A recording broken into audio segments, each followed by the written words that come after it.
All right, excited to have another opportunity. We're halfway through the story of the 2018 team, and the story's been a little up and down. We're weathering the storm at this point, but all good stories have some drama to it, and I really like the character of this team. I'm excited about their work ethic, and I fully expect our guys to rebound this week and find a way to get a W on the road, which is always tough in this league, but we're excited for the opportunity. When you see that freshman running back they have, what do you think? That's not what I'm excited about. No, he's a terrific back. He's very explosive, runs strong, and they've got two of them, 22 and 21, both are guys that can take the top off. They make the first guy miss. We realize that, we have got to stop the run. They're a very balanced offense. They do a nice job stressing you with balance in the pass game and in the run game, and if you load up to stop the run, they do a nice job of play action, match pro, and taking shots. So, the challenge is there for us. We know how good he is. Our guys it's been drummed into all week, and all they got to do is turn on the tape. When they're running away from the teams they're running away from, we know we got some good backs. You talked about how you like the character of the team. What kind of is the character of the team, and how have you seen that in the last couple of days? Well, we talk all the time. You're going to get tested. Everybody's a good guy when things are going well, but when you're tested, when you got knocked down, how are you going to respond? And our kids understand that. They haven't hung their heads. They come out and they work every day. No one's pointing fingers. We're all pointing thumbs. What can I do better?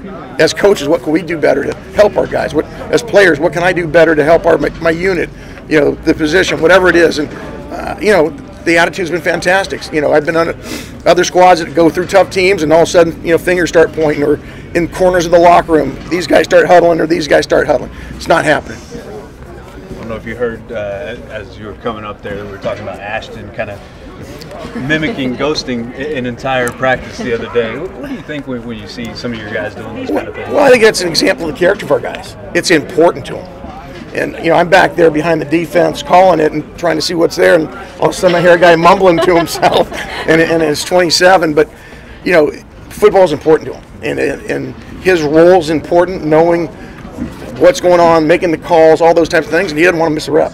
And I think it's very indicative of the character of our guys and how important this game is to all of them.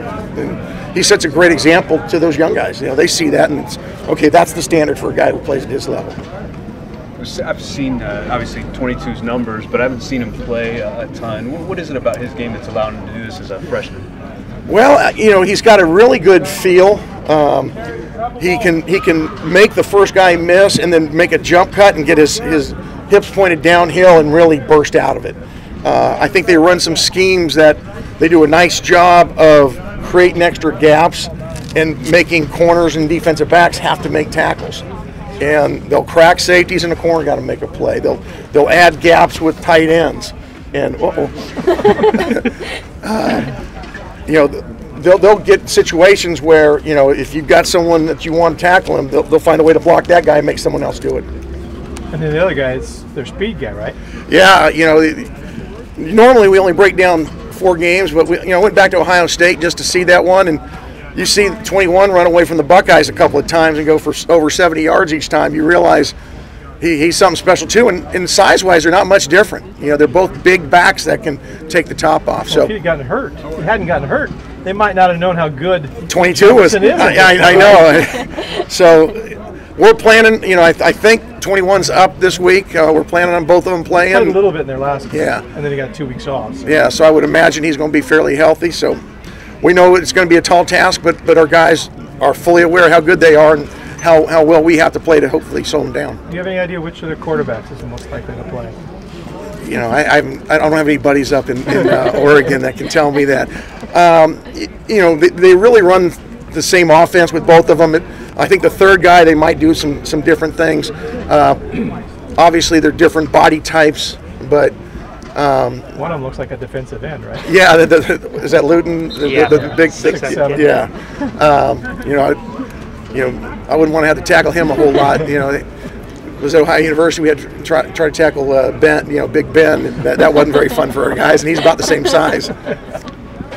You guys have been good against the run for the most part this year. Do you like a matchup like this where the guys know they'll get to play a little downhill and be challenged a little bit? I think our front seven do, in particular. You know, we've got a lot of blue-collar guys that like to take pride in stopping the run. I think Coach Wilcox's done a great job instilling a hard edge in our defense through our 2-huddle period, where we just line up in one defense. We're going to try to out-scheme anybody. They know where we're at. We know they're going to run the ball, and it develops that hard edge. And you know, we end our Tuesday practices with that, and we had a ton of energy yesterday at practice based on that drill, and our guys know that's what it's going to be all day long on Saturday. What'd you think of Evan Rambo getting the start at the outside linebacker spot? I think he really probably is most natural at that position. I thought he did some great things on the perimeter. He can line up on a slot and disengage and go to the ball carrier in a hurry because he's so long and strong. He can line up on a tight end. We got to get a little better, you know, at the point of attack there. And he can blitz off an edge. And so he gives you a lot of flexibility and range that we want from a Sam linebacker. Not having Cam Good, he's probably the next closest thing to someone like him. Jordan had 22 tackles last week, so that obviously shows up to us. But what kind of play did it take for him to produce that way? Was he as good as the numbers indicate? Absolutely. I mean, he's a guy that does such a good job in preparation that he puts himself in position to make a lot of plays, and he's got athletic ability to get there. You know, a lot of the things we do, or our defensive linemen are going to be, you know, taking on doubles, and he's going to have to burst off of them and go make plays, and he's got that speed to do it. And you know, part of it is a testament to those guys up front taking the heat for him. Okay, it's good. Thank you, Coach. Thank you so much, Appreciate Coach. it.